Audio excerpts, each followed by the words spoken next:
Hello, everybody. My name is Ray. This is the Evangelical Dark Web. We are live, and we are going to be discussing feminism. And I got with me Anthony, who wrote the Anti-Feminist Manifesto, which is definitely one of the most based articles to be on the Evangelical Dark Web this week. And that is a very high bar because I started off the week angering the dispensationalists by saying that Israel is not perfect. And, I started off by going against the pro-Zionist crowd, saying that, they don't really have a biblical stance and stuff like that. And I'm not anti-Zionist. I'm not pro-Zionist, and just how I talked about how that just leads to so much bad theology. So with that said, we're going to go against another idol in our society in this live stream. We're going to be discussing feminism, which is just one of the worst plagues on mankind. If you look at the church, one of the biggest themes in the United States is that in America, churches that went apostate started going apostate via feminism and the adoption of female elders and clergy and stuff like that. So, but in this video, we're going to be doing a deeper dive on the companion piece of this video, and that is the article on the Anti-Feminist Manifesto that Anthony here wrote. And we're going to be just unpacking the article and going a little bit of what didn't make the article, because there's a lot that could have been said about the history of feminism, its ties to proto-Marxism, and more overt ties to Marxism post-Marx that we could dive into. And we're going to name some figures, some very celebrated figures in Republican circles even. And, Susan B. Anthony, for instance. So how do you want to begin? Well, I guess. Why do you write the article? Honestly, the background to this was supposed to be like a Valentine's Day themed article talking about how feminism ruined dating, and then it just turned into I gotta talk a lot about how feminism ruined everything first, and then talk about dating, and then as you do the research, and particularly with regards to the sexual revolution, where every aspect of the family building and construction process has been actually damaged and corroded by feminism. So you kind of find out from courtship and I guess dating to marriage to parenting and so forth. Like the tentacles of feminism have pretty much infiltrated every step of the process. Yeah, it's really true. And there's a lot of feminism currently in the news right now. Like the next video or article I'll be doing will be on the Southern Baptist Convention, basically going hardcore on the Me Too movement by apologizing for mishandling what was not abuse, but a sexual affair that lasted 12 years. That's not grooming when she started off as a 26-year-old seminary student, which is a master's degree equivalent. That's not grooming. That's being a whore. But the Southern that's Baptist a mistress. Convention, it's like a concubine. Yes, the Southern Baptist Convention is literally going full feminist right now, and they're probably going to have female elders in the next 10 years. Even if they don't change the Baptist faith and message, it will just be so prevalent that it won't be enforced, and then it'll be like homosexuality in the United Methodist Church. So let's just pull up the article.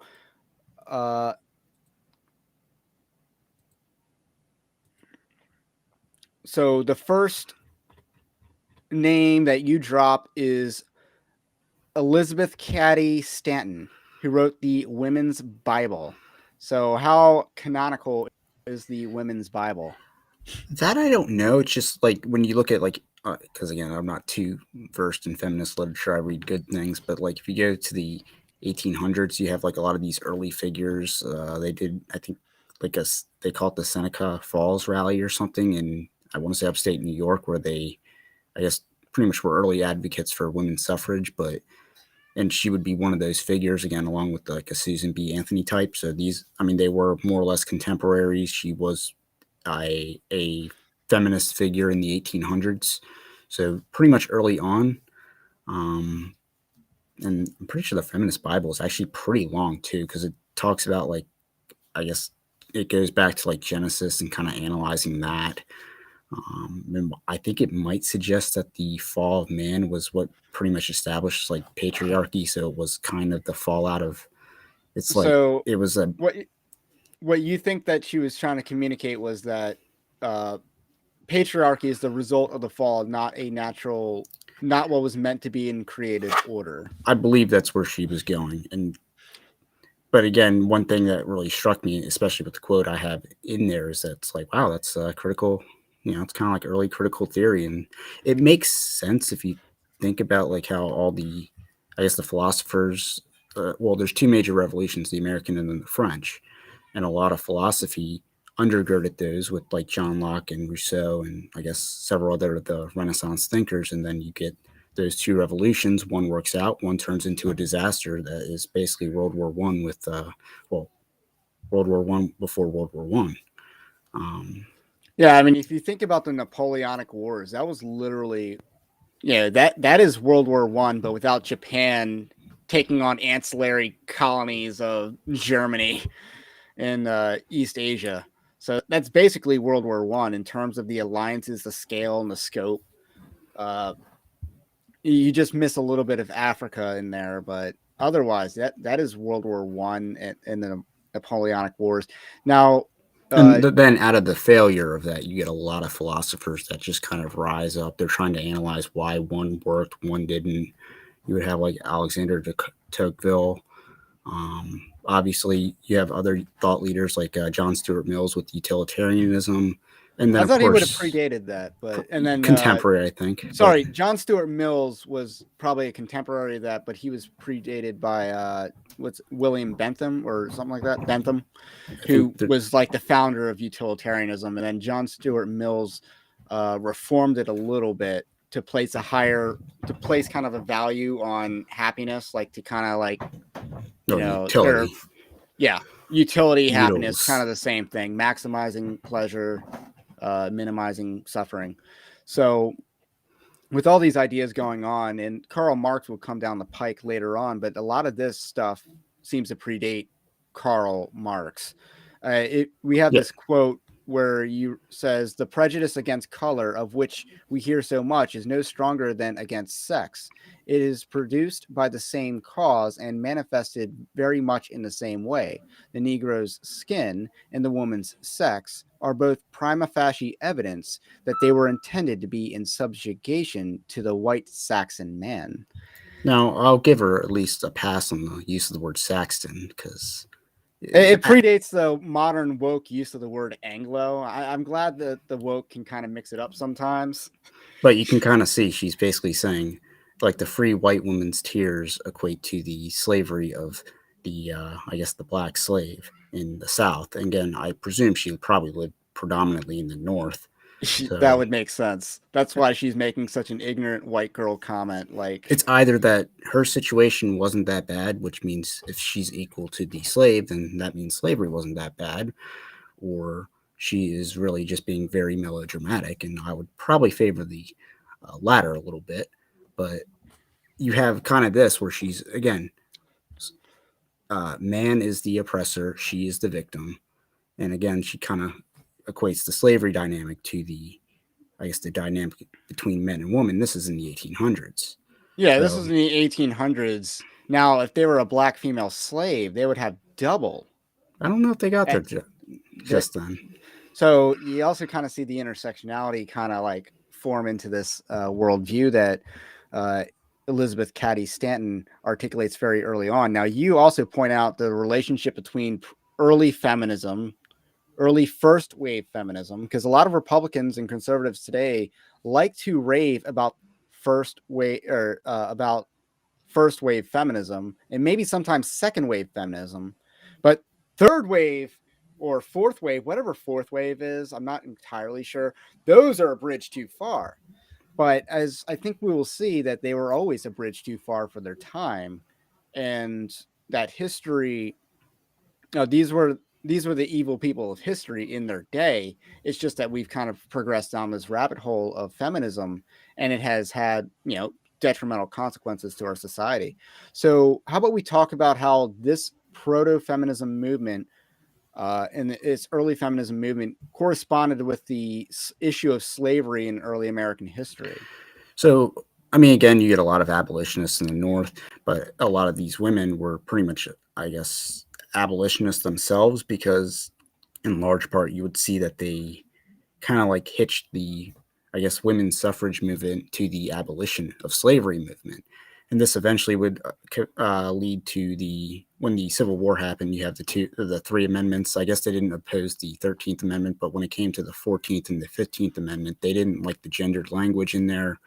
And again, this is where Susan B. Anthony and Stanton would actually oppose these two amendments simply because they wanted the right to vote. They wanted, I guess, the gendered language either removed or toned down, which is, again, the white woman trying to hold the black man down, I guess, is the takeaway from that. But that would be kind of a rift in like the 1800s feminist movement, where those two would kind of go off and do their own thing. I guess some of the ones that were still pro 14th, 15th Amendment. I want to insert a correction. It's Jeremy Bentham. What did I say instead? No, I said I got it wrong, but it's Jeremy Bentham. I forget what I even said, but it was incorrect. So, yeah, just, thanks for, I believe that's Rob, right?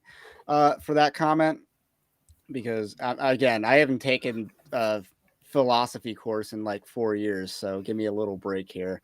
And I don't just nerd out over this stuff because it's honestly not that interesting or practical, my opinion. But it's weird because the 14th Amendment applies the Bill of Rights to the state level. The due process clause attaches to the states. From there, you get the Supreme Court's doctrine, what's called the doctrine of incorporation, whereby the Bill of Rights applies to the states. So that means even though it says Congress shall pass no law, that means the states still have to follow it, which applies to the First and Second Amendments.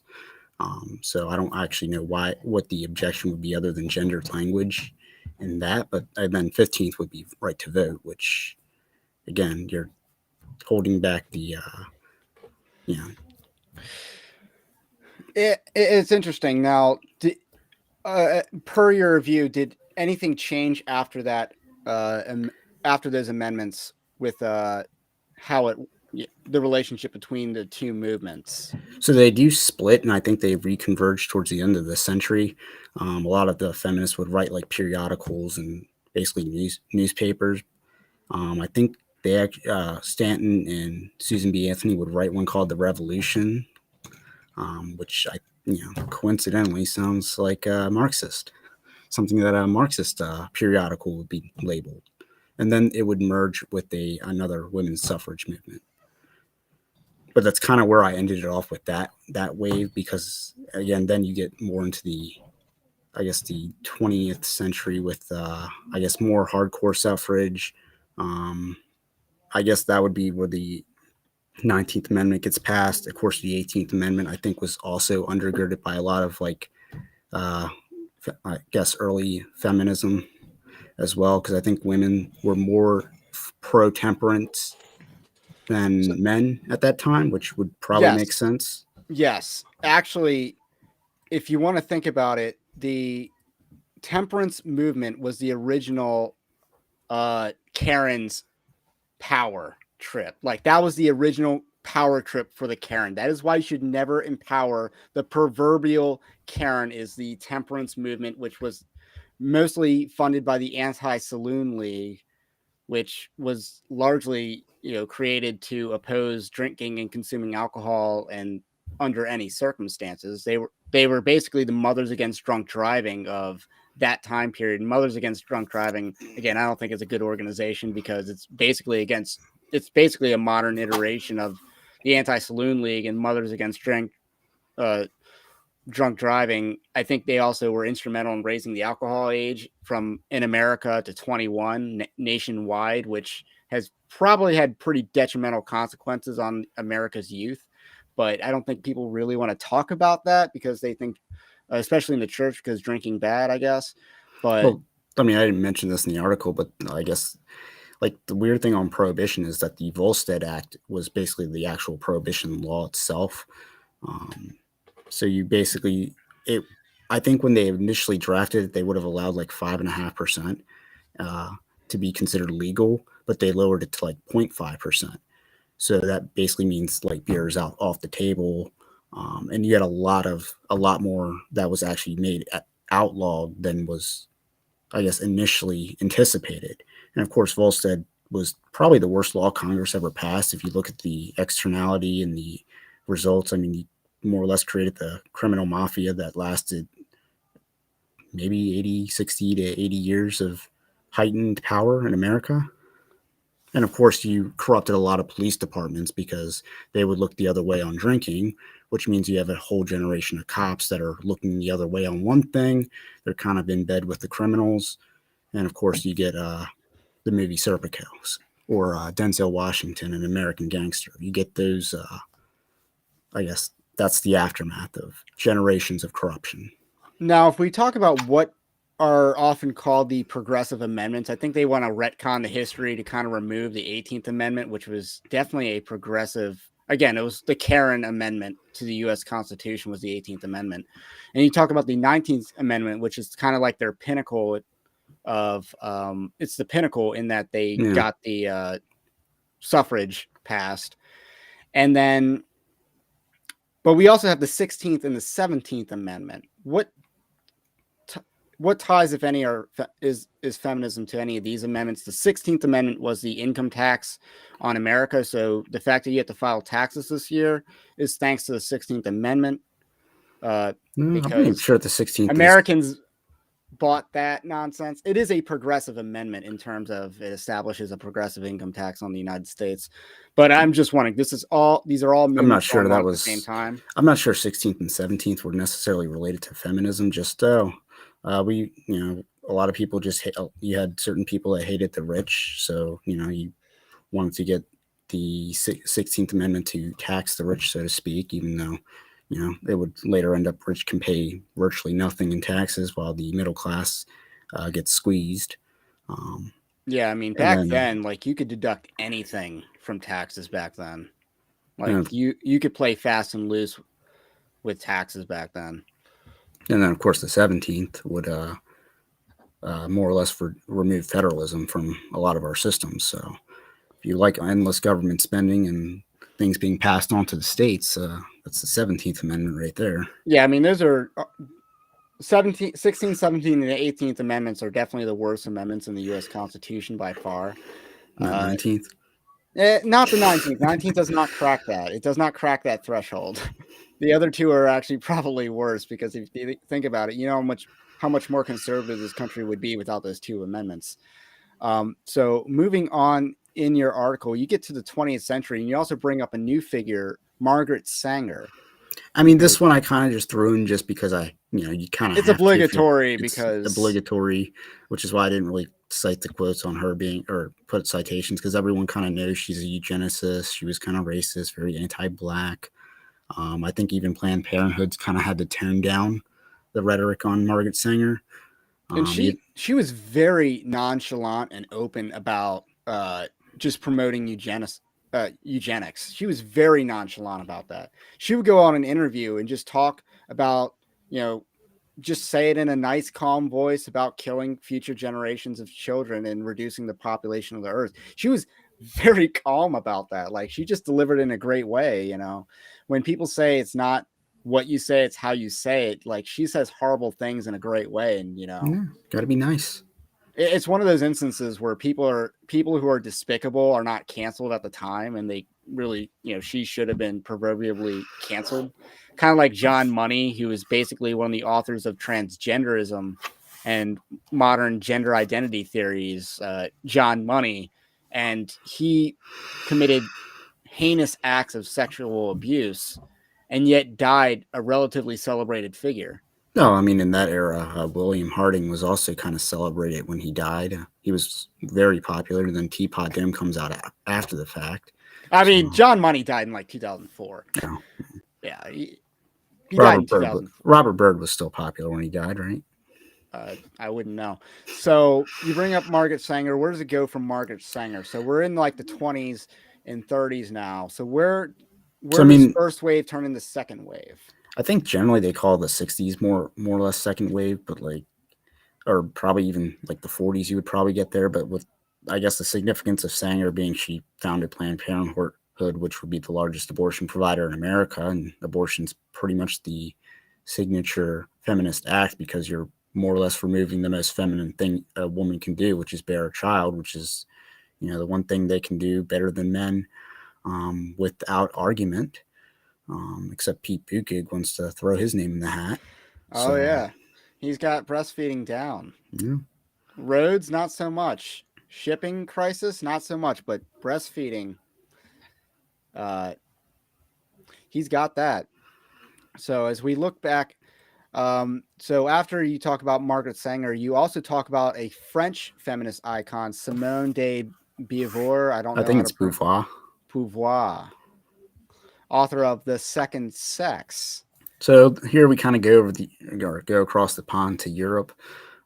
So I guess you have your post World War II. She's kind of like, she's kind of like the person that had the religious upbringing that fell away and then fell away pretty hard, and that's kind of where she, She was She was the ex-evangelical of her day. Oh, ex-Catholic, but yeah, ex-evangelical, hard turn.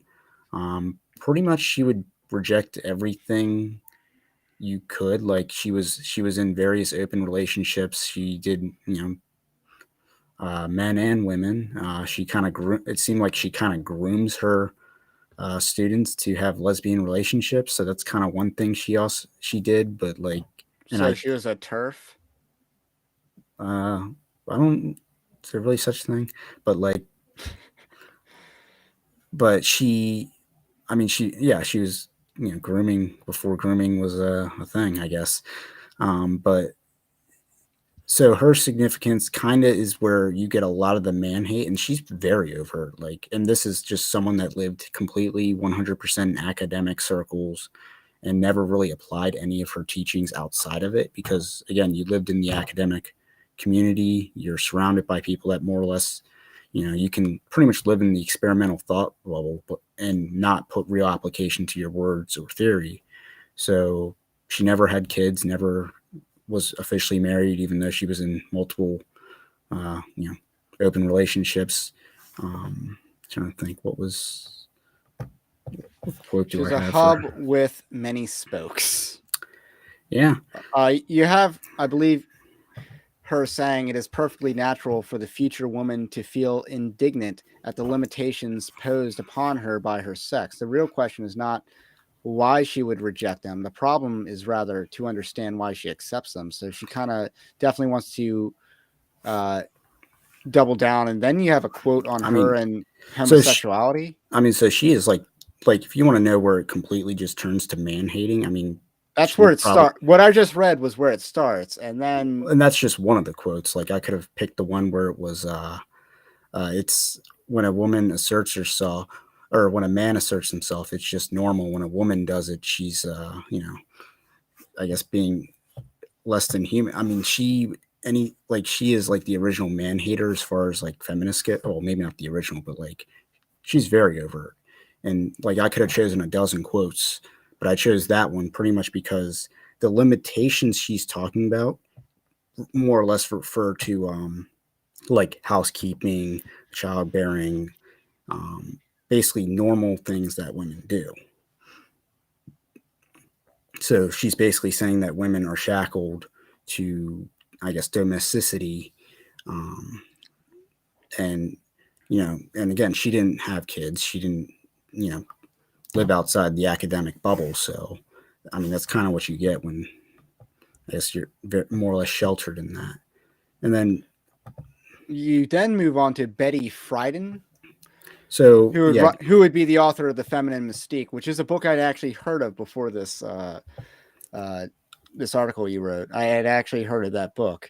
And what is the deal with that book and this author? well, actually, let's go back to the homosexuality quote because, the big thing on that is you can kind of see where this idea of modern gender theory comes from. It's from her generation of academic experts. So you pretty much have her articulating that there's no difference between men and women. So this idea, really comes from like a blank slate theory where there's no difference. You're, blank slate, and everything itself is, I guess, imprinted on by society, nurture, 100% nurture. So when again, like part of this theory and why it's so detrimental, if you look at the history of autism, where they literally taught that refrigerator moms were the reason for autism around this time period, because that's what this guy who had no real connections to Sigmund Freud, who was also an evil douche, but he claimed the connection to Sigmund Freud, was immediately kind of celebrated as a academic thought leader, and then came up with the theory of refrigerator moms, which just led to an entire generation of child abuse for autistic children. So again, along the lines of blank slate theory, there's, in everything that happens to a human, we can control. There is no nature, and it's all nurture. But you can kind of see where with modern gender theory, when you say that, again, homosexuality is as limiting as heterosexuality, which again is not really true in the slightest, given that I guess a heterosexual relationship can at least produce a child. So there, it can create something like objectively. So it's not as limiting. So strike one there. The ideal should be capable of loving a woman or a man, which again just means it's interchangeable. There's no difference. This is where you kind of get it's any two people can get married. You have it kind of floating around in academic circles, and then it would eventually seep into greater society. This is second wave feminism, the idea that men and women are interchangeable. Well, that is the pinnacle of second wave or that is the premise of second wave feminism, that they're interchangeable. And then you get ideas like anything a man can do, a woman can do.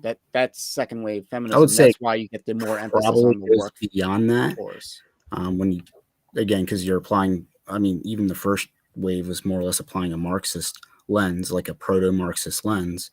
So even this goes beyond it and probably would focus more on the liberation of these women from their limitations, so to speak, which is where like the second sexual revolution would come in, because that's distinctly a second wave movement, or associated with the second wave. So we have these underlying premises, and then they kind of she says that this is all interchangeable, therefore it doesn't matter who you have sex with, therefore sexual revolution be on. Yeah, pretty much in the, I don't know which decade like this quote necessarily comes from, but you basically have someone articulating a consent-based morality for sex, which, what do you see in, I guess, modern day circles coming from academia? Consent-based maps. Again, things like by maps. Are you talking about the pedophile groups? Yes. Okay. So now we're getting into the second wave feminism, the sexual revolution. Talk a little bit about that, no fault divorce and stuff like that. So, again, in America, you kind of have no fault divorce laws sprouting up all over. I think the last state to have one would be like either New York or Pennsylvania. And this would have been at a time where New York was pretty Republican. I think it would be like the 80s, I think, was when the last state in America had that, but you started seeing them in the 50s and 60s, sprouting up all over the place. And again, what would eventually happen is, if you look at it now, it would eventually turn up like half the marriages would end up in divorce.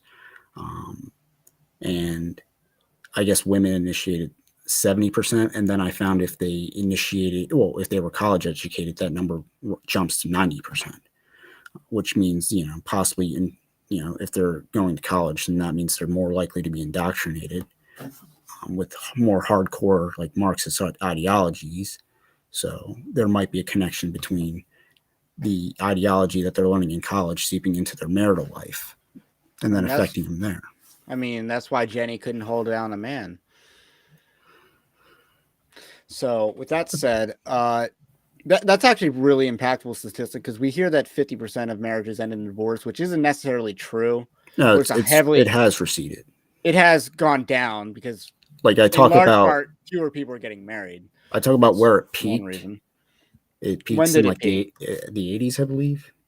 So in the 1980s, it peaks, and then afterwards, I believe majority of the divorces now are from repeat offenders.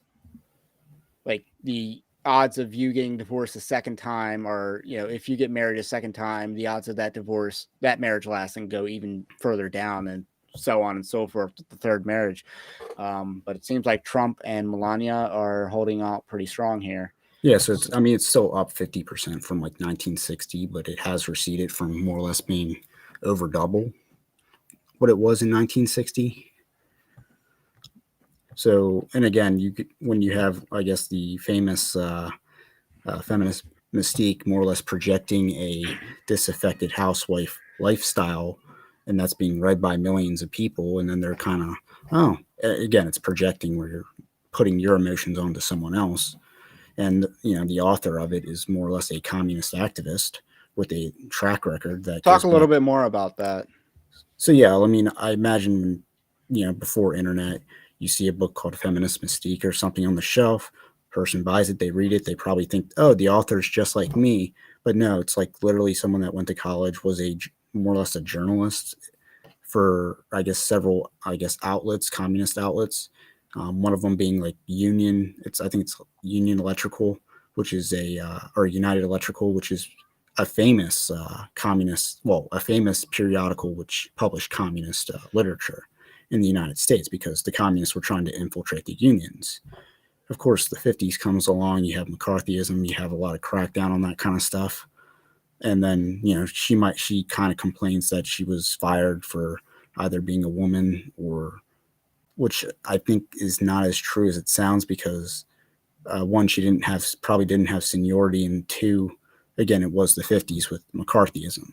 And that's what like a biographer of her would say.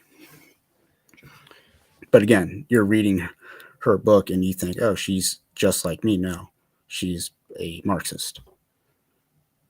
Yeah, and that would have been a much bigger deal in the 1960s. And you even see that to this day, where you got the people behind Black Lives Matter, the organization, who were not only just scamming, like they were legit scam. Got to buy the houses. Yeah, in the white neighborhoods too. But again, they were trained Marxists. They were trained. And you also see that with a lot of these evangelical organizations, like, oh, these are evangelicals just like me. And then it's like, no, he's not. Francis Collins being a popular example. He was like, oh, he's an evangelical scientist. He believes what I believe. It's like he actually doesn't. If you actually look into what he actually believes, he does not hold orthodox views. Or Russell Moore bringing on David Brooks, as like an evangelical. He's just like me, and he's getting read by millions of people in the New York Times. But it's like in reality, like that guy doesn't really hold Orthodox Christianity, even on like the bodily resurrection and stuff like that. So there's a lot of this. And you think of like even like the author of White Fragility, who's a white woman. Oh yes, so it's just Robin DiAngelo, and she's like the biggest fraud, because if you look at her, she has an entire little portion of a chapter where she talks about how we needed to have more Black people hired at this college that she was working at, a very small college. And it's like, well, why aren't you giving up your job to fill that position? But yeah, I mean, it's nothing new under the sun. And so in the 60s, you have this best-selling book. I mean, it's no different than LeBron James complaining about, the Black struggle in America, and you're pretty much worth $1 billion.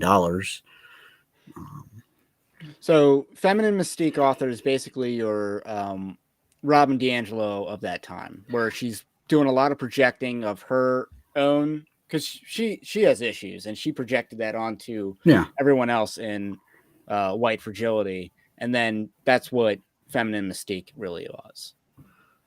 More or less. And then, of course, she would go on to be like an activist at NARAL, which is National. It's an abortion activist. Yeah, it's basically, if it's Planned Parenthood and NARAL are like the two biggest abortion advocacy groups in the United States. And again, these people are pretty successful at exporting abortion ideology across globally. Like you see a lot of countries in Western civilization trying to adopt pro-abortion views. So So with that said, after you talk about the sexual revolution, unless you got more to talk about its connections to modern times. I mean, obviously, like Friedan and Beauvoir were actually contemporaries, so I want to say they did actually not know each other, or they were associated with each other, at least on like at the very least, like they were acquainted at some point in time. So let's talk about the birth rate, because that's something that motherhood is essential to femininity. It just is, just like patriarchy and fatherhood is essential to masculinity. These are all components that matter. Um, so you talk about the average mother in 1960 bore 3.65 children, but now the same mother only gives birth to a stabilized 1.8 children. Of these born out of wedlock, the number was under 10% for the United States in 1964, but hovers around 40% persistently. And that's, I guess, the modern number. So 40%. And again, if we want to stratify that statistic, the repeat offenders, as in the repeat baby makers, are part of that 60% of babies born in wedlock would be the repeat baby makers. Whereas like a mother's first child would probably be heavily skewed into the out of wedlock category if you were to, ratio that. I think it was on Dave's show where it said it was 40% of babies born are born on Medicaid. That's basically one for one with out of wedlock is on Medicaid. But I mean, if you go back to the 60s, that was more like, or I think 1958 would be like peak fertility in the United States. So the 50s was a robust economy. It was a growing, like you had a growing economy, low inflation, low unemployment, and you had rising birth rate. So this idea that birth rate in economics is kind of you can't be a developed economy with a high birth rate. I mean, it's not necessarily true.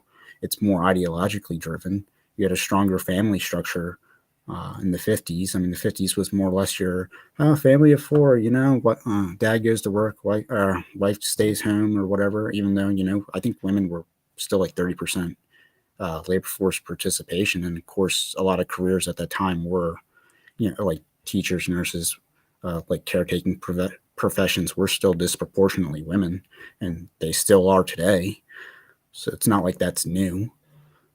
Um, so it's not like a woman couldn't have had a job in the 50s.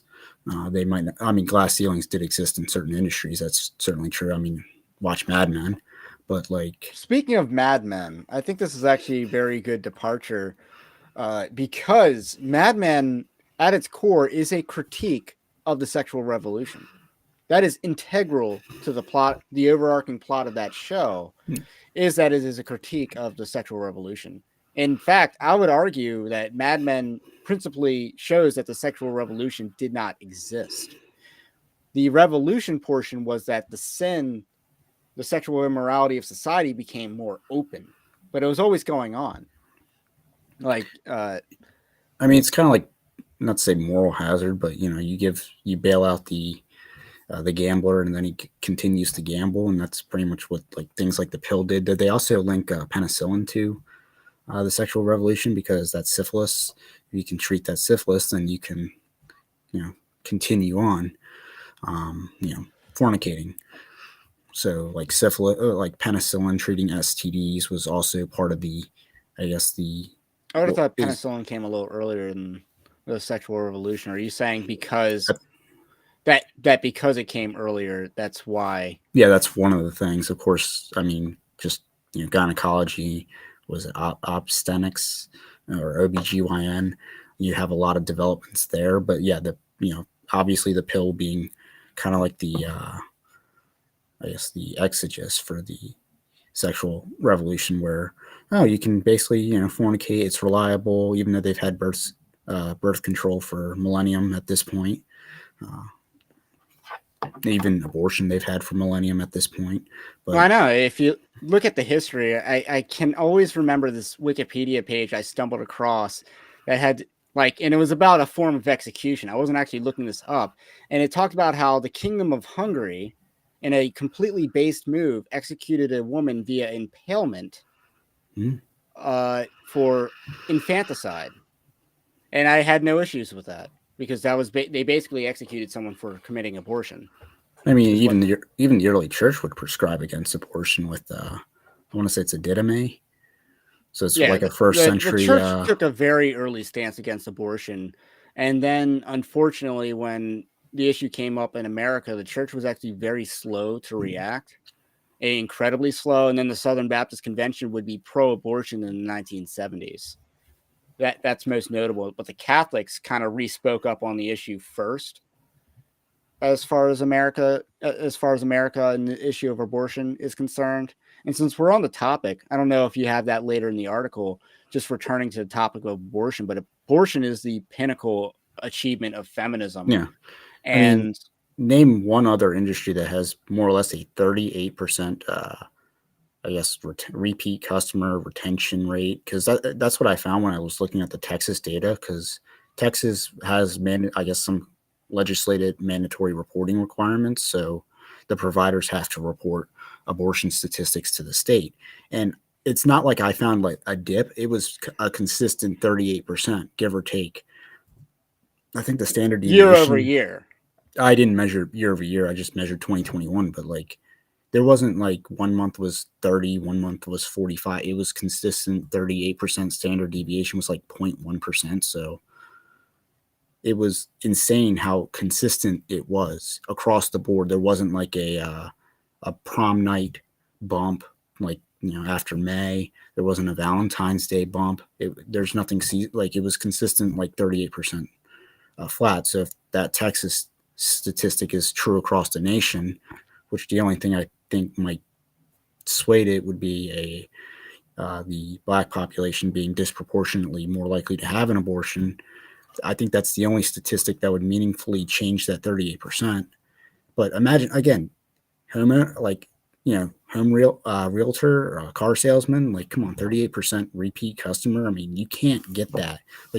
Like that's a salesman's dream, and Planned Parenthood pretty much has that. I mean, I still get letters from my real estate agents, so that is true. They, you can't get a 38% repeat and a major sales industry, which abortion really is, considering the significance of the event, the significance of the purchase, so to speak. It is they try to tout this statistic that 1 in 4 women have abortions or something like that.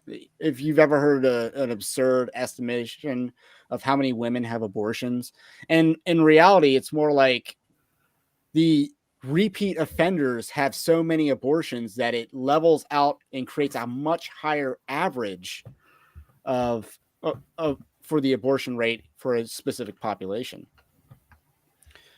Okay, standard deviation, was almost 1%, like 0.82% standard deviation. But like, that's again, I mean, they pretty reported average or pretty on the money as far as that. You said it was 38%. Yeah, 38 and a third. And one of the things, I believe it was Abby Johnson, who's not a very great anti-abortion activist, at least on the legal side.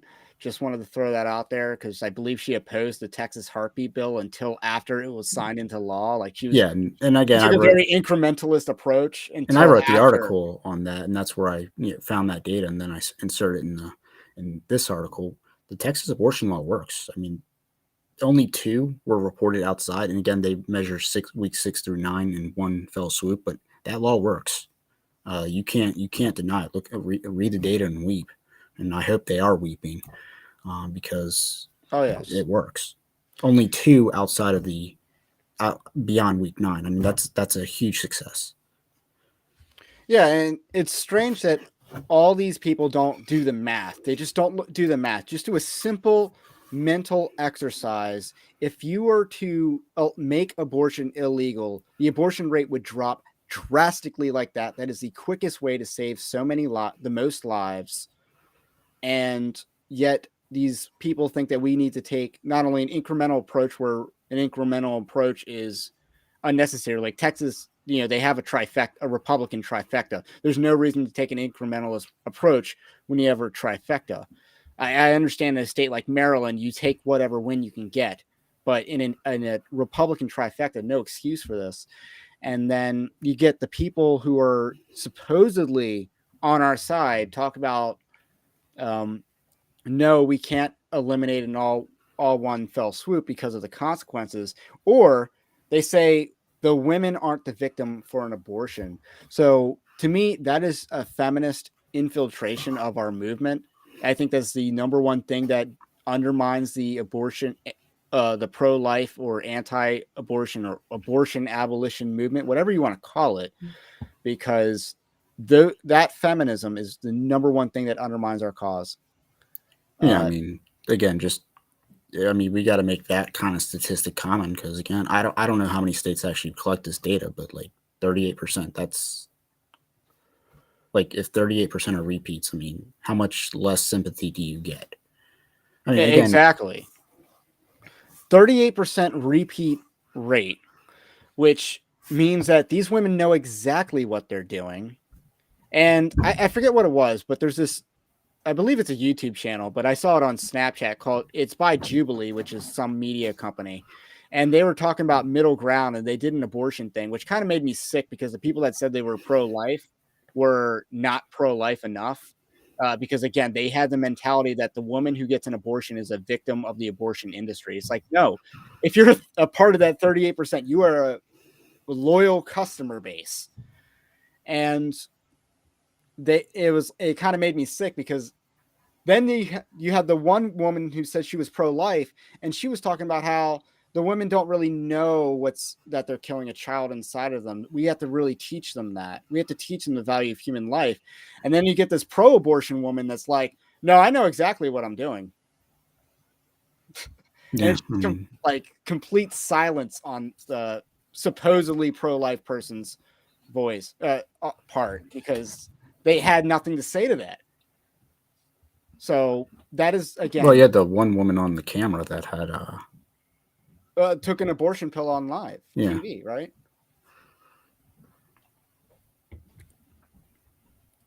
I think there's a question.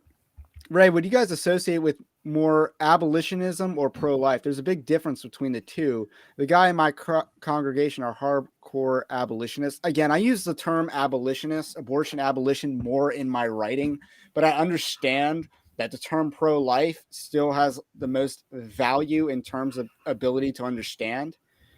I mean, when I use the term pro-life, I do mean abolitionism. I do realize that there's a separate, there is a distinction. The problem is people hitch things onto what it means to be pro-life. So I don't think there shouldn't be a difference, but people hitch things to pro-life. If you're not a pro, welfare state, insert welfare state item here. I did a video on this about a year ago about the term pro-life being co-opted by what I would later blame solely on feminism because of this. So just the idea that pro-life considers women to be victims, not sinners, which again is theologically inaccurate. There is no Bible verse that you have that supports that conclusion. Especially when the fornication that led to it was also sin. Romans 1 and 2 completely eliminate any argument of ignorance. And again, you can be stupid and still sin. You can be tricked into sinning. So going back to the Bible, let's go back to Genesis 3. Eve was tricked into sinning. Adam willfully defied in sin. So that's a key distinction. And because of that gullibility, 1 Timothy chapter 2 then also bans women from being elders and pastors, and also preaching on Sunday, Beth Moore or Sadie Robertson Huff, and just a bunch of other people that kind of use Mother's Day to skirt that Bible passage. So I mean, I would say the conflation between like other things hitching themselves to pro-life probably comes from a lot of 40 years of pro-life movements that have done nothing to actually advance the cause, i.e. your March for Life. Let's do a fundraiser once a year, have a bunch of people speak. Those people might, I guess, during their speeches, they will have a lot more to say. They'll say a lot more. They'll say we need to be compassionate and stuff like that. So I think the idea of having 40 years of of a movement that has accomplished nothing has allowed other things to be hitched to it. I mean, at most, they accomplish swaying popular opinion a little bit, but did they really do that, or did Republicans just outbreed Democrats? Because that's also true as well. And then you get public schools, which are the only thing keeping a left wing alive in this country, are public schools. Because demographically, well, what feeds people in the college is public schools, because public schools literally teach that if you don't go to college, you're going to be a failure in life. That is what public schools teach. It's implicit most often, but it's also like sometimes they'll say it out loud. If you don't support making abortion a capital crime, then you deny God's law, which requires murderers to be put to death. And I 100% agree with that. And again, you could make the pill over the counter and they would still complain. And I don't know what it is in Central America, but a certain horse paste is over the counter. So why wouldn't a certain pill be over the counter? Yeah, and another thing just to note on that issue was that most Christians who oppose the death penalty, like the arguments against the death penalty are really arguments against government. Because, again, death penalty is one of the sole purposes of government. Because we can't just be instituting death penalty corporately as a society. We need to add some sort of legitimacy. So now we got this is an interesting comment. Christians should call for patriarchy, not complementarianist. I mean, I say it's that dumb in the term article. that we only use for optics, and I agree. We do use the term for optics because, again, sometimes you can use more agreeable language to make a biblical point. I do agree with the term. I use the terms generally more interchangeably. Like when I talk about complementarianism, I do talk about I am talking about patriarchy, but not everyone does this. That's clearly true, especially when you get these soft complementarians. Well, that's why I actually put in the article complementarian approach, or better yet, patriarchal. So I do kind of say that, yeah, this is this, let's just out and say it. And here's another thing. Matriarchy doesn't work. It really doesn't. So there's a very popular movie right now, and Christianity is apparently having a lot of debate about this movie. Like Christian Post dropped an article defending this. It was the movie Encanto, which I have seen or heard too many times that I now hate that movie because of overwatching. But that is a movie about the breakdown of the matriarchy and how the grandmother who bereaved the loss of her husband. Wow, this comment here.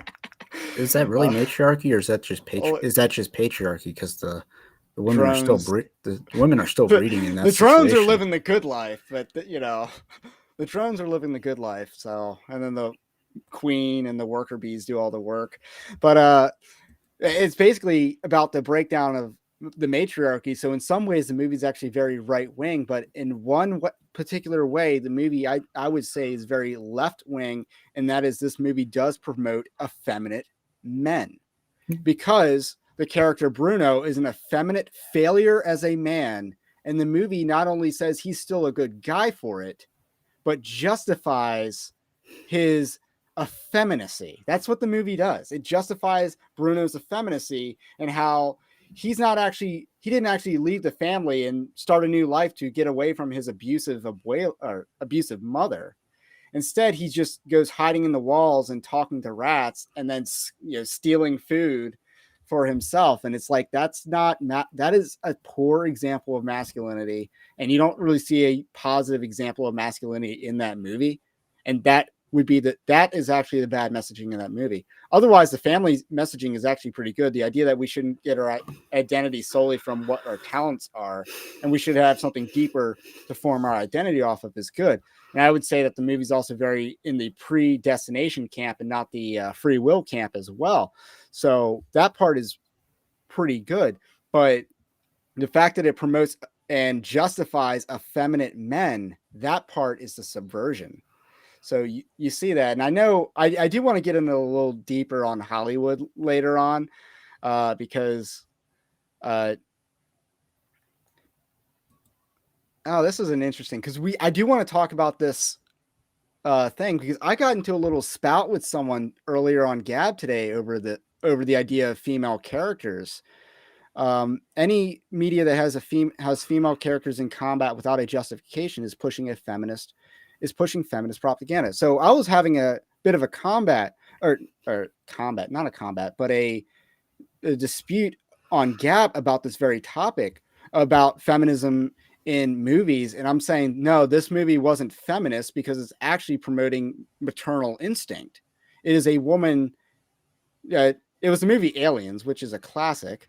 And I was talking about how this movie is actually not feminist because it has Sigourney Weaver embracing maternity as her motivation for protecting a child, because she's trying to redeem herself as a mother because she has been lost in space and missed out on her daughter back at home's life, and her daughter is dead. Yeah, but that's not in the movie unless you watch the director's cuts, I think. Whatever was on, yeah, so her daughter was dead back on Earth, and that was the reason for it. So, and again, Terminator is kind of like, again, the Terminator was coming after her because of she would bear the child that would be John Connor. So you have very,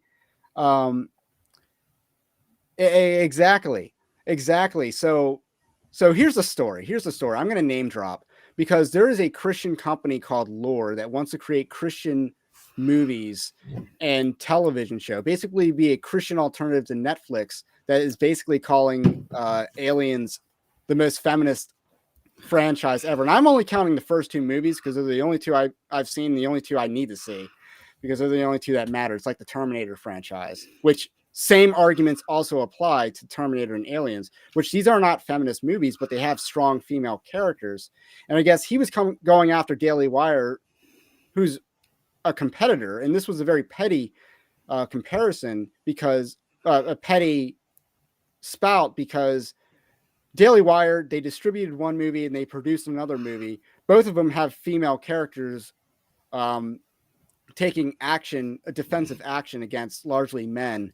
And he was dissing them. The president or co-founder of Lore was dissing them because they're promoting feminism. Like, they're not promoting feminism. These events happen in real life, and therefore should be depicted. And again, this is what he ended up saying to me: aliens raping men to procreate is not a patriarchal theme.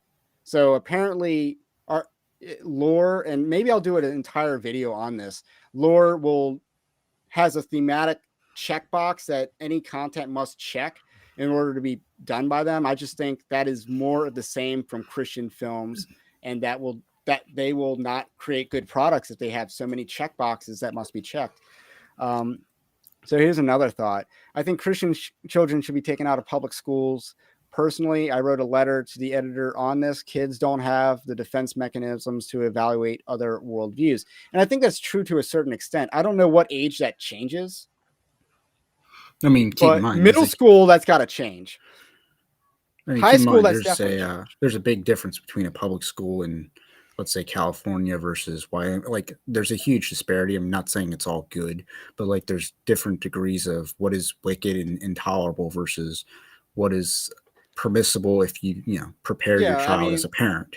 There is a large standard deviation. And even in Maryland, what we've discovered on this campaign is that our school board has very little power, because the state basically controls the schools in Maryland. The local school board has very little power.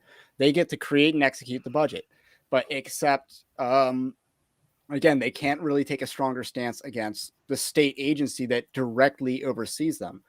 So it's rough. So you're basically first of all, at the mercy of a good school board. And then second, even if there's a good school board, how much of that trickles down? Because the school board is basically a board of directors for the superintendent, which is your CEO. And if they get a bad superintendent, that just sucks. That'll just suck. World War II should not be taught until high school. Is it even taught in high school other than the Holocaust? The Holocaust is the only event in the 20th century, I would argue, that is taught in every public school in America. I don't think most history classes that I ever took did not make it that far in their curriculum. And we both took AP US history, and it did not get up to World War II, or barely scraped by to get there because the AP test was next week or something like that. Didn't even ask about World War II. But yeah, I don't know. AP Keep in mind, I mean, test does not ask about World War II. That is like, a fact. 90% of dudes will play like violent video games growing up, so they're going to learn about World War II through like a first-person shooter. So Call of Duty is very educational. I mean, they're going to learn about World War II one way or the other before high school. Yeah, when you play Call of Duty 2, that is a very educational game. And so, again, education, and you want to talk about egalitarian institutions and the sex abuse that goes on in public schools, way higher than any church. Like even a Catholic church pales in comparison to public schools. So, again, if one of the arguments that's made, especially by the Rachel Denhollander types, is that, we need to that more women involvement will prevent sexual abuse, but that's not the case, as public schools definitely demonstrate. That's just a feminist. You're just using a tragedy to advance feminism in a Rahm Emanuel never let a good crisis go to waste sort of way. So that's just something to note. But I think we've digressed. You do name drop Sigourney Weaver and Sarah Connor in your article. Now, what is the connection that you make? Basically, if you ask like most movie fans, like what their two favorite female action heroes are, they're going to name those two as a plurality. I don't know which one they might interchange which one comes first, but those are the two favorite characters. And again, I mean, maybe you could add Trinity from The Matrix, maybe like a distant third place, maybe. But like, and again, they're both very maternal. They both embrace their maternity instead of rejecting it, and they don't rely on physical prowess to, I guess, perpetuate them in the plot. Which, I mean, if you watch like the latest Terminator Dark Fate, which is basically if J.J. Abrams made a Terminator movie, that would be it. But basically, you have a woman that's 5'4", holding a like an M4. It's unconvincing, and she's supposed to be the leader of the resistance. So, and it was played by Daenerys Targaryen, or was that? No, her name was Dany. So, and they're all named Dany in like the last like 5 years. All the female heroes are named Dany. It's just one of those weird coincidences. I mean, yeah, and just along those lines, again, that's why Terminator and Aliens weren't feminists. They acknowledged that these were women acting on very maternal instincts, and also very knowledgeable and self-aware of their limitations and physical limitations. Nowadays, in action movies with females, they're men with boobs. That's basically what it is. So it just doesn't work well, and it's very unconvincing. And feminism has just destroyed so much culture. When you talk about, certainly it's contributing factor to the demise of Star Trek. Certainly a contributing factor. It destroyed Game of Thrones as a television series. Yeah, because they've ended season 7 with like the three female rulers, and it's just like, all 3 of them are villains, but you don't want to acknowledge that 2 of them are villains. You only want to acknowledge that Cersei's a villain. You don't want to realize that Daenerys Targaryen is freaking Westerosi George Bush. Go and destroy a stable government, overthrow it, and then abandon it. I mean, Westerosi George Bush. There you go. Exactly, because they took very anti-feminist source material and tried to make it, feminist. Because again, Daenerys in the books is a highly incompetent ruler. She is very good when it comes to surprise maneuvers, but when she actually has to plan out or when she has to make a decision instinctually, she has the worst political instincts, and that leads to an entire misrule.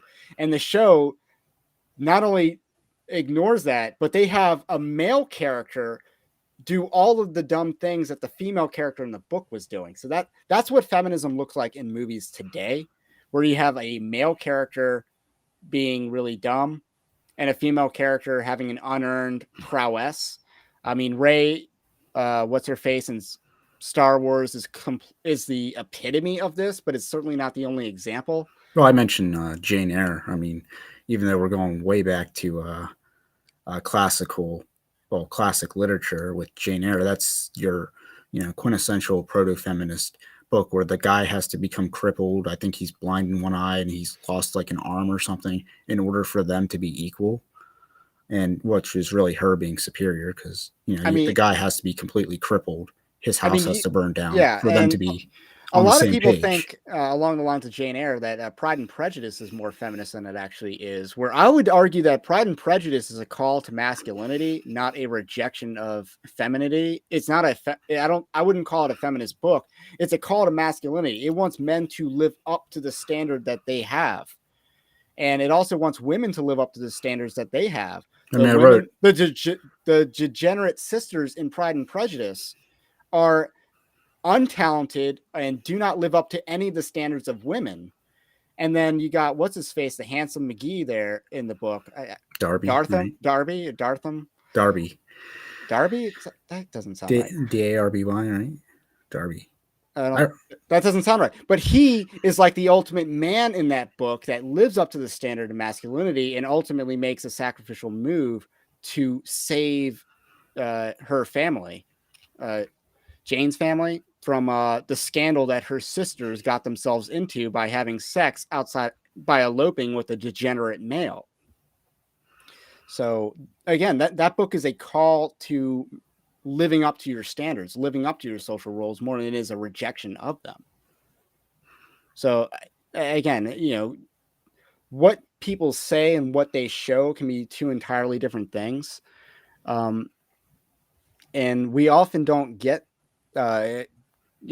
good shows nowadays, but obviously I do like after I get this nonfiction that I'm working on, because again, you edited the book, you gave it an edit, I wrote it, and I have another editor coming in with a more theological approach to an edit, but I'm working on a book. But after I'm done with this book, I want to do more fiction. I want to go back to writing fiction because we need counter fiction.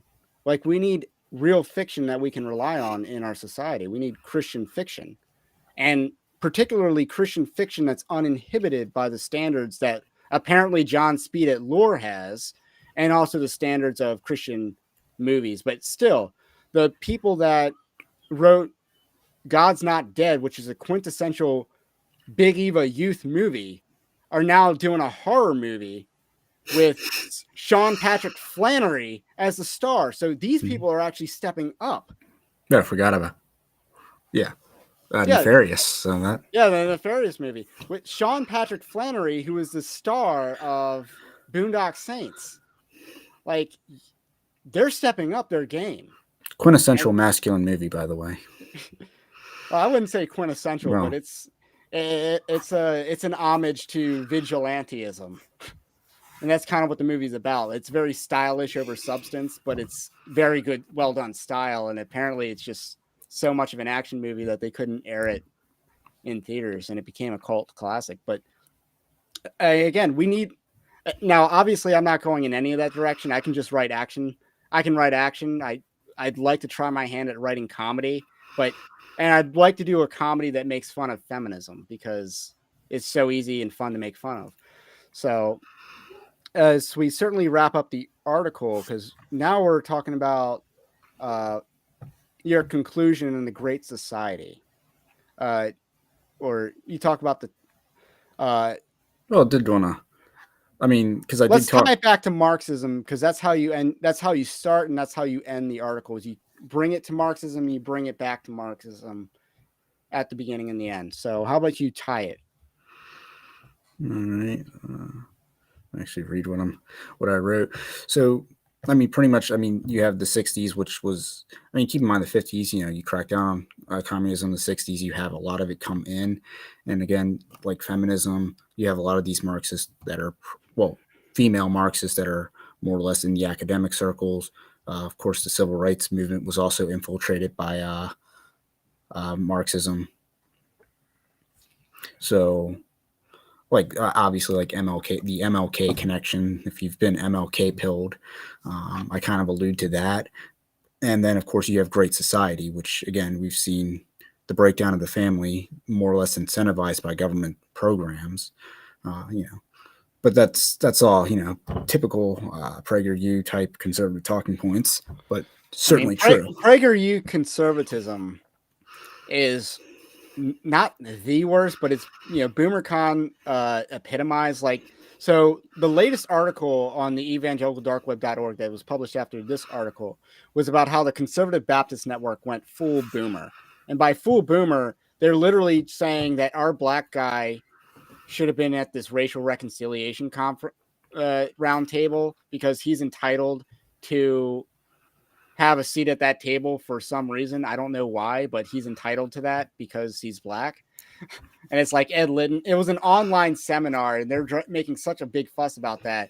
And at the same time, they didn't have any press release about Bart Barber being named to the resolutions committee, to being chair of the resolutions committee. They had nothing to say about that politically, highly political move. But they had something to say about their guy being left out at a round table, and that's just such a BoomerCon move. PragerU taught them well, and again, PragerU is so bad for conservatism because again, you're celebrating people like Susan B. Anthony, who basically were pretty unbiblical in their worldview. They were unbiblical in their worldview at the time, and for what that culture would allow. All right. I mean, in an upcoming article, I talk about an organization called Maggie's List, which is like a conservative women's thing. It's just like, and then I look on their website and I'm just like, wow, they'll sponsor any female that runs for office in America. Some good, some bad, but I'm just like, yeah, that congresswoman, she's bad. She voted for HR 550, Young Kim. Then you'll have basically, if you're a woman running for Congress, they'll sponsor or they'll give you an endorsement without much thing. But I do talk about that in an upcoming article. But I mean, obviously things like the Great Society destabilize the family, incentivizing it. And again, we need to, and when concluding this article, I talk about things that we need to implement as a society. I do, macro, then I do local, and then I end with a church. On a macro, I kind of talk about how, I mean, again, it comes back to America first, not to got to have Trump's policies. But at the end of the day, a lot of people claim they don't have children or marry because of financial reasons. And I understand that's a cope, and I actually say that in the article. But it's always a cope. And just to put that in there, you will never have enough money to start a family. Actually, except in my case, we knew that if I got a higher paying job, we could definitely have kids. Yeah, but 2 weeks later, in general, people are, just keep on that. In general, we know there's never you're never going to have, if you're waiting on money to start a family, you're never going to have enough money. If you're waiting on money to get married, you're never going to have enough money. That's just something that needs to be said, and you're right to call it a cope because it is a cope. I acknowledge it's a cope, but at the same time, I mean, we are talking about a destabilizing force in our society. I mean, I forget what the guy's name was, but I know 80 Robles got me onto him because he promoted him, but he talks about how America's been more or less in a depression for the last 10 years because if you look at our economic GDP growth, it matches pretty much verbatim the post-Great Depression GDP growth, where we've grown our economy about 66% in more or less 10 years, when, which is well below the trend line by $1-2 trillion. So that's something like that would actually destabilize the economy. And basically, if we're able to stabilize the economy, grow the economy a little faster, or back to trend, I should say, but if we're able to do that, it would pretty much stabilize the environment because people cling to fringe ideologies that offer solutions to problems that are more or less being unaddressed by the current political system. It doesn't matter whether it's perceived or legitimate or not. Think student loans. If the government pumps all this money into student loans, people rack up this debt. They don't get a job that matches. They'll cling to the person that says, "I'm going to bail it out," even though it's irresponsibility, it's moral hazard. So again, they'll cling to that because it's at least providing an answer to your problems that isn't, oh, individual responsibility, because you don't win elections by touting individual responsibility. Sorry.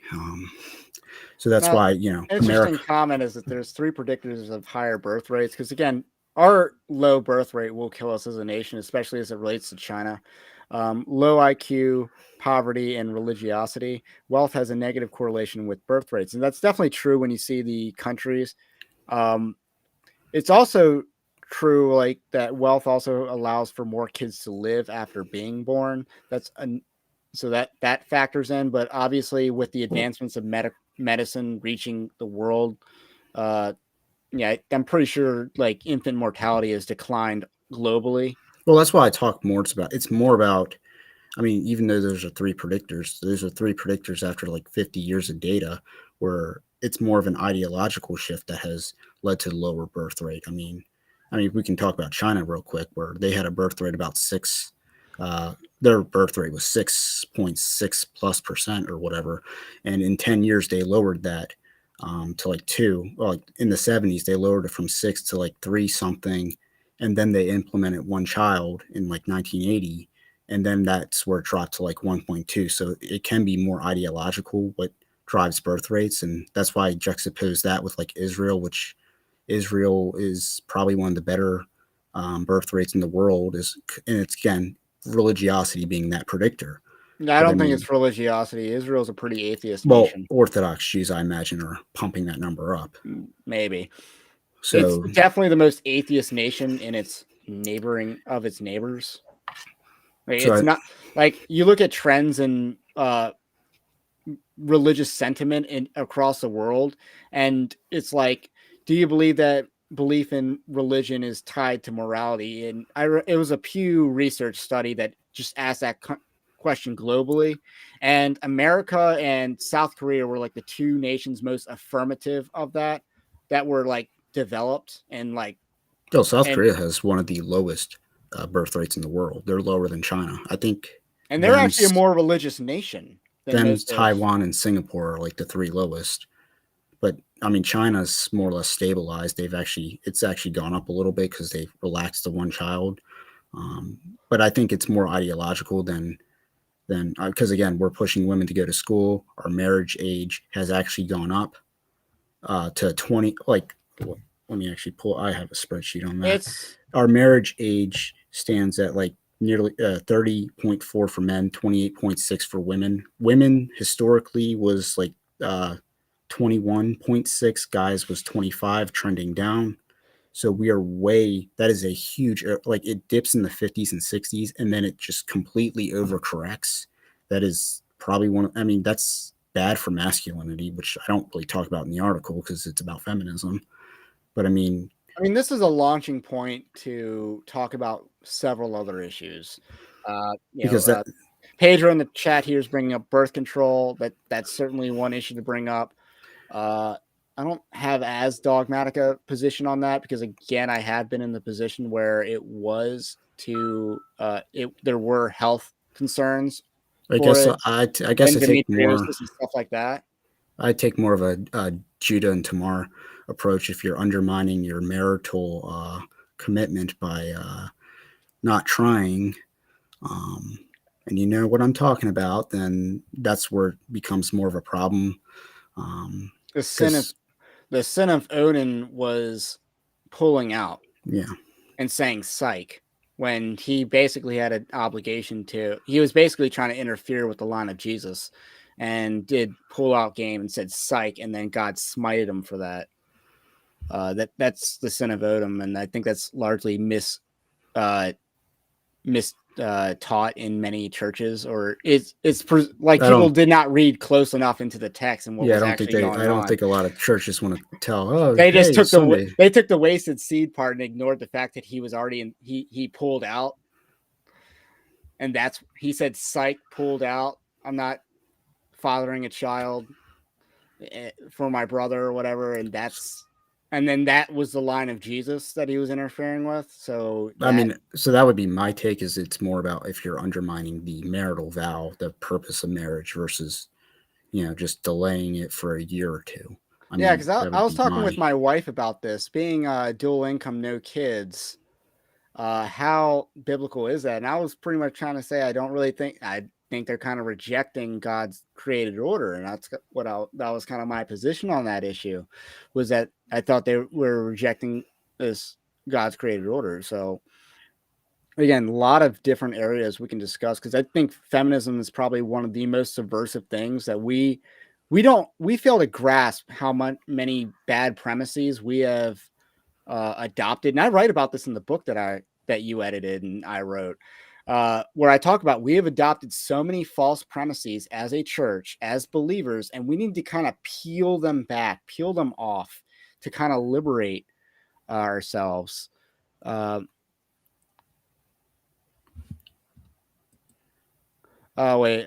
saying you only want to have three kids is gender behavior. No, dual income and no kids. Saying you want to have, if you're married and you're kind of rejecting parenthood, the motivation for that is usually bad or selfish. Yeah, I mean, you I got don't. people getting married nowadays that don't want any kids. So again, if you have 3 kids and that's your cap, I mean, I'm more I likely to have give you two. praise because you're going above and beyond the norm. Yeah, I mean, again, you have a you're higher actually, replacement rate. I mean, you're actually, I don't know. I don't want to be harsh on someone that's had 3 kids and says no more. I mean, I don't know. They're doing more than most. And I would agree. I have two kids, and if we get more kids, they're going to be adopted because of health concerns. So, I mean, the problem is you have people getting married nowadays that say, I don't want kids. They're getting married at higher ages than probably have ever in history, especially for women. Um, I mean biological that clock is ticking. I mean that's six years above the average, and it's trending upwards. So it's not like it's flatlined; it's stabilized. Like in the last 10 years, the marital age has gone up. And just to circle back to what you talked about with second wave feminism and how college educated females were initiating divorces at astronomical rates at North Korean election Yeah, rates. Um, what is college right now? It's mostly women. It is a women dominated field. And you got that population, and men are less college educated, and women are also more left wing.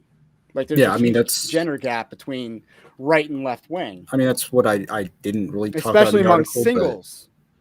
yeah. I mean, because I'm a single guy, I'm swiping right, swiping left all the time. But like, yeah, you notice women skew hard left. I mean, yeah, we're in the Mid Atlantic, so Maryland, blue state, but on certain apps, it's like 50% of them have pronouns, which is an automatic left.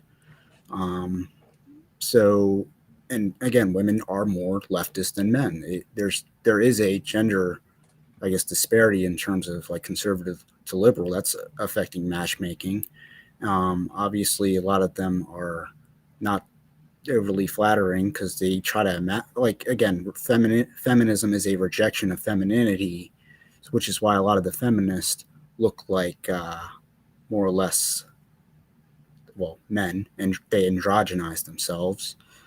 So that's or butch is the more derogatory way to say It's the it. more appropriate evangelical dark web approved way of saying it is.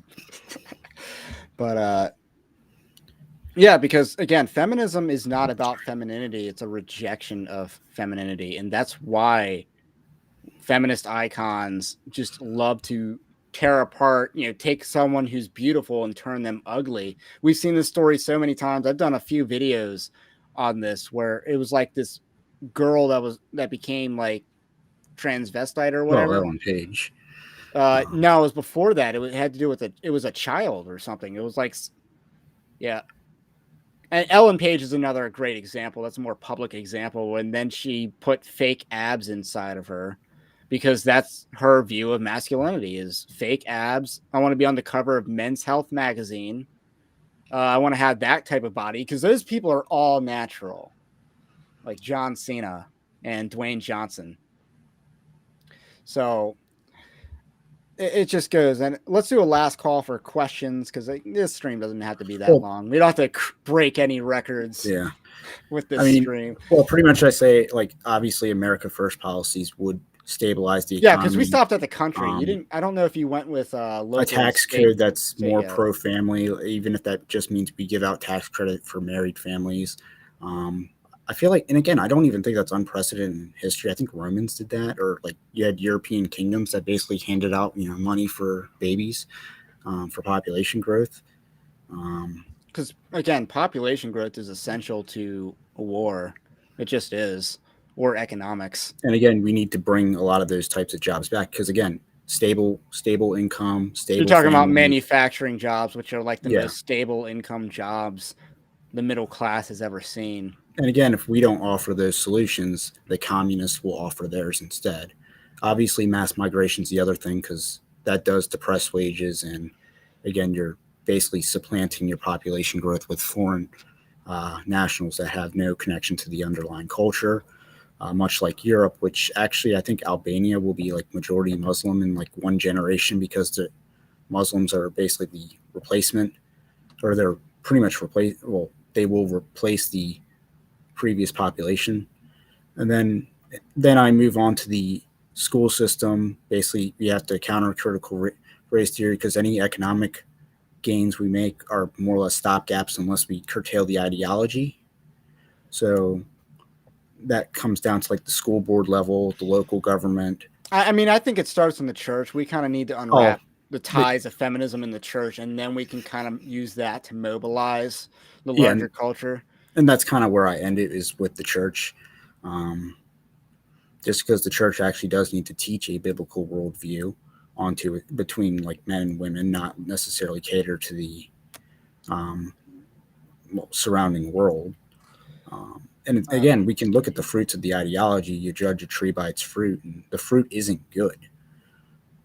And that's why egalitarianism, which is just second wave feminism, does not work in the church, because the fruit is not good. You see that once you start having female elders, you have a lot more backslide from there.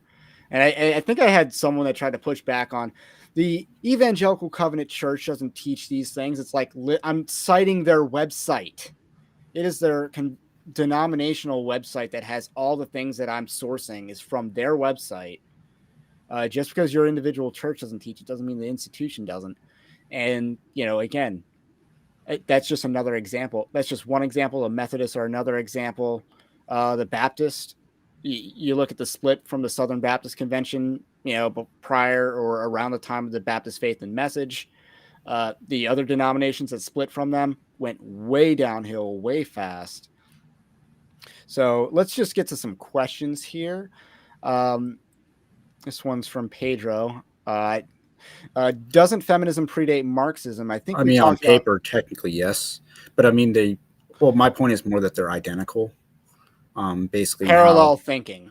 Yeah, it's parallel thinking. Obviously, different parts of the world were I'm not sure if there were I don't know what the European scene was like versus the American, but I mean it's more parallel thinking because again, you have a lot of these ideologies try to, juxtapose rich versus poor, female versus male, and again, you have a lot of these types of philosophies arise after the French Revolution, which more so for Marxism.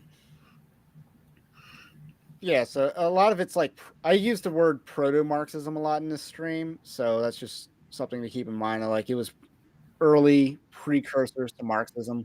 It's Karl Marx. It's not like he was a completely original thinker, But I mean, both apply more or less critical lens before we even really use the term critical lens. right? And you know, here's another. Are you guys twins? Do you have similar academic interest? So the answer to that question is yes. Similar academic interest. Oh man, I There's mean, some, we both like history. You're more economics than I am, that's for sure. So if we ever want to do a stream on like the ethics of the stock market, because that article video I did on gambling got a lot of comments and feedback, mostly positive, but because again, we're just saying what the Bible. I was just saying that the Bible doesn't say what they say it says, and the verses that they're using do not point to the points that they're making. And that's apparently an increasingly popular position. And I'm happy to have a popular opinion. So similar academic interest. I mean, I have more of an entrepreneurial spirit, I guess. I know you have more of an investor spirit.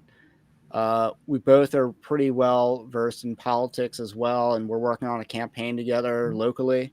So that's going to be a lot of fun. So far, that's going pretty well, by the way. And uh, as far as trying to be active in the church, I started the Evangelical dark web on my own, but as I was talking with Anthony a lot along the way, especially with articles, what was coming up, and then he can write too, so we can both write fairly decently. So I read his stuff, and it reads somewhat like mine, but maybe a little bit more technical.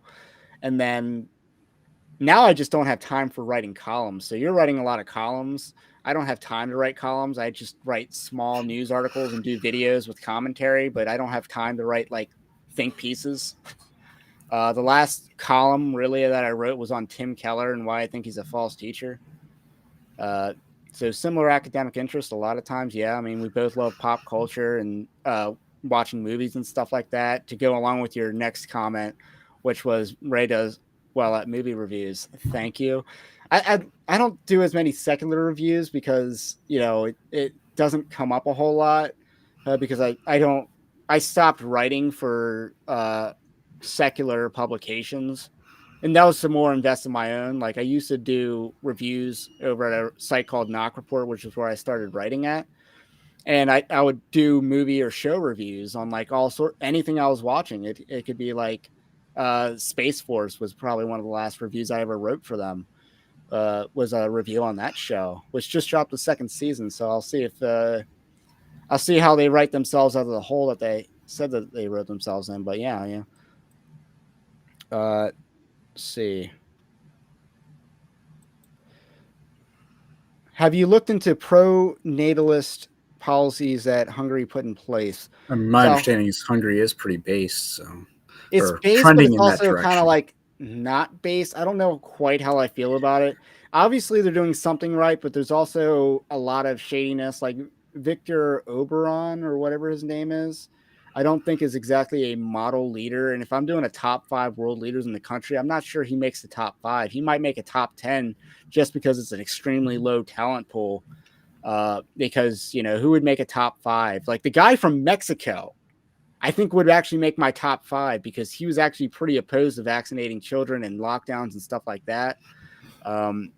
Modi, maybe. I don't know who would make a top 5, but Hungary definitely is more effective, but he seems very dictatorial in a bad way. Like I think he went hardcore on lockdowns and stuff like that.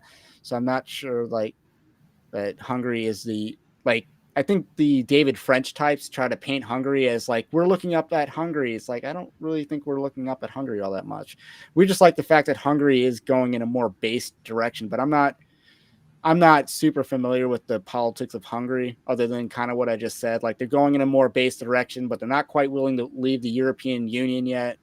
There is seemingly a resurgence of Christianity in Eastern Europe and Russia, but I'm not quite sure. I'm not sure what policies that they're really implementing that are to that effect. I just hear more about the culture, not so much the culture and its animosity towards the EU and globalism, not so much what they're doing to advance a more conservative policy base.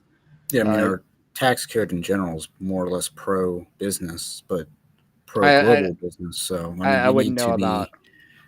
Again, I mean, pro-natalist, I assume you mean policies. So we have some internal questions about the church being used to be universally against birth control, and it looks like we have some answers to that. So I'm not an expert on that in church history. I'll be frankly honest about that. I mean, if you go back to Roman times, they have Sophium, which was more or less made extinct because of either overcultivation or we just don't even know what it is. But I mean, that's supposedly where the heart symbol comes from, or that's one of the origins for it. So What did I think of Ryan Suave's viral modesty tweet and Beth Moore's childish reply? Oh, no one wants to hear you use the word bra or something like that ever again. I think it was something like that. She was like, those words should not be coming out of your mouth. And the funny thing is, like, Beth Moore had basically said the same thing in a sermon that or a TV show, what one of her set pieces years earlier. So she doesn't even believe her own stuff anymore. What she was saying at the time and what she's saying today is different. As far as the modesty tweet, I think there's a lot, I don't think he said anything that was all that controversial. The problem is, and here's where he went base, was he called out the motivation for women doing this. I need to show their own vanity. He called out the female vanity complex, male egos, female vanity.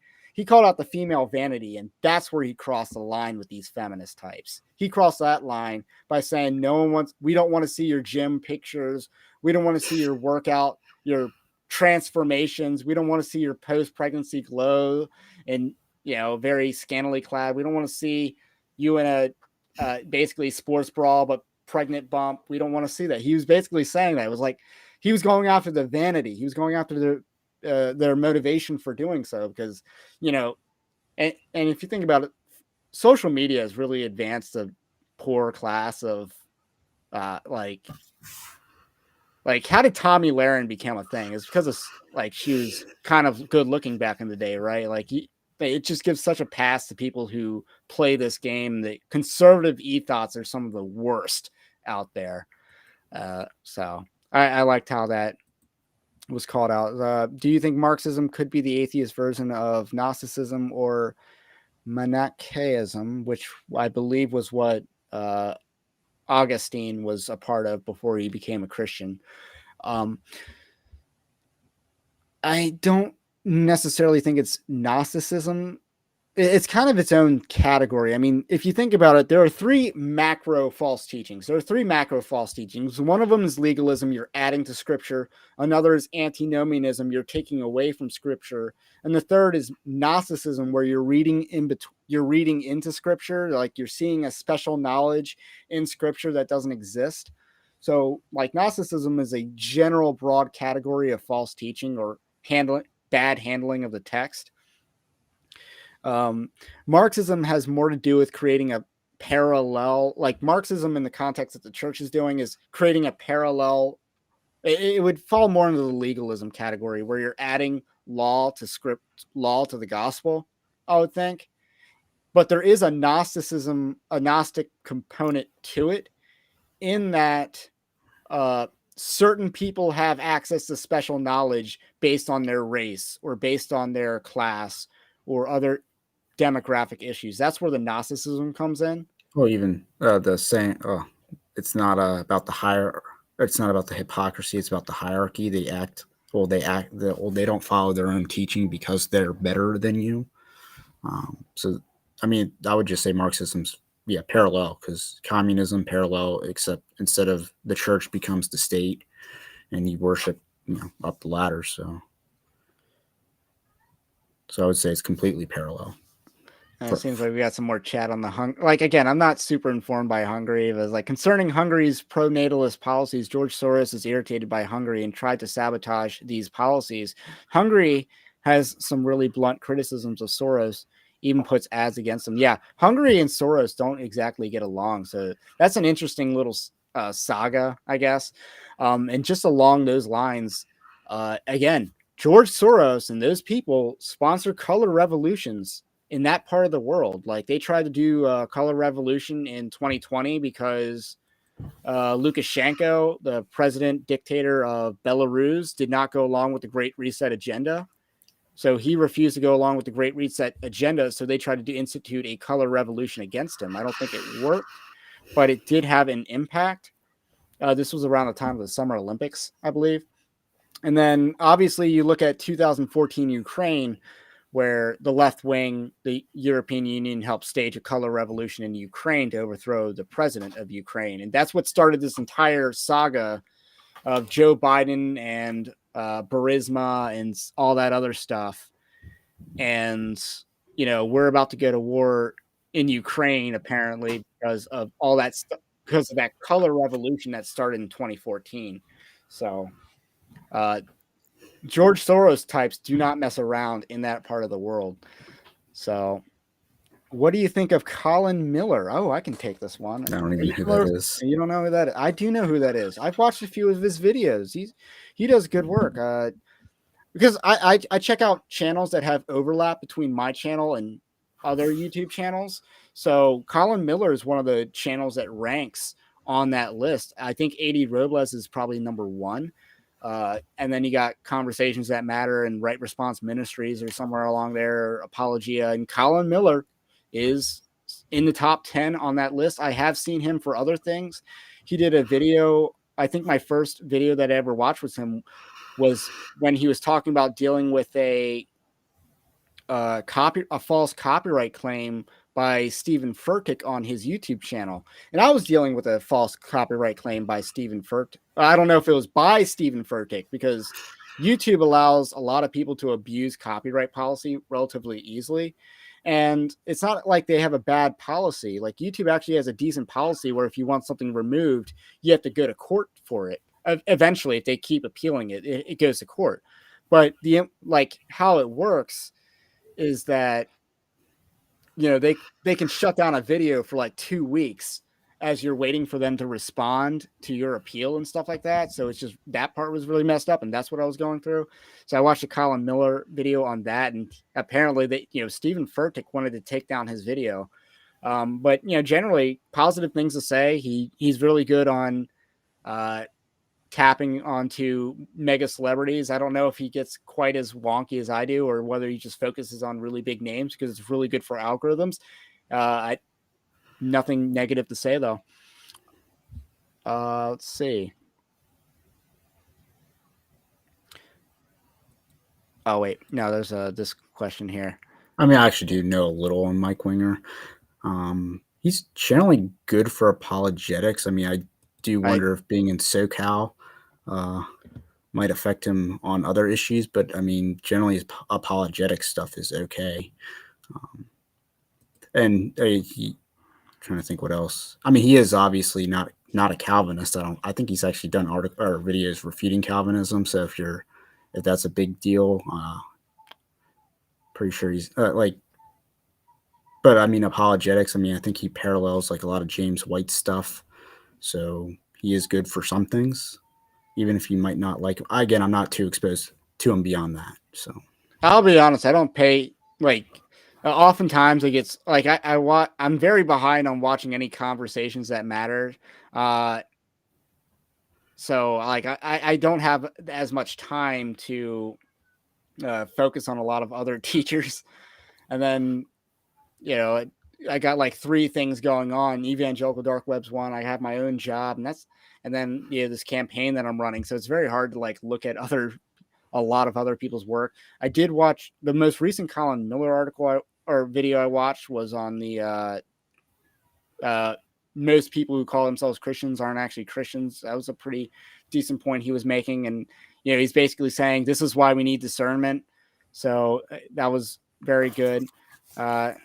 So any last call for questions? What about Colby Martin? Okay. I don't know about him. I'll be honest. What do you think is the most liberal denomination? I mean, you talk about, I mean, I could say Episcopalian just because, I mean, if we're talking like ones that are major, not just like, oh, they have like 30 churches, but like, major. Was it the United Methodist or the Liberation Methodist Connection or whatever, which fell apart or do you want to say because they could agree on hating Christ and hating the Bible, but they couldn't agree on agree on deconstructing, but they could not construct a coherent narrative because the left kind of ate its own because they can't build institutions. They can only destroy institutions. So that's the Episcopal Church is probably number one. Otherwise, you would probably have to go to a European state-sponsored church like the Church of Sweden or something like that. But Episcopalian church in America would, or even like what AM or African Methodist I don't think Episcopalian? they're that. All right. I don't. AME. Again, I don't think the AMEs are that bad. I don't think they're as bad as. Yeah. UCCs are definitely up there. So yeah. So anyway, we're both. Yeah, you're helping me a lot by writing articles for Evangelical Dark Web that definitely helps supplement some of my articles and give me a little bit more free time to not write. Like I was way more free last night because of this article that you put up for today, and I wrote the Boomer article, the BoomerCon article afterwards, and so we're both writing at Evangelical Dark Web, and you don't really have your own channel or anything like that, so I can't plug you, but you do have a Gab account which we can plug. That is Gab at Anthony Fava, or is that it? I think it's A_Fava. Okay.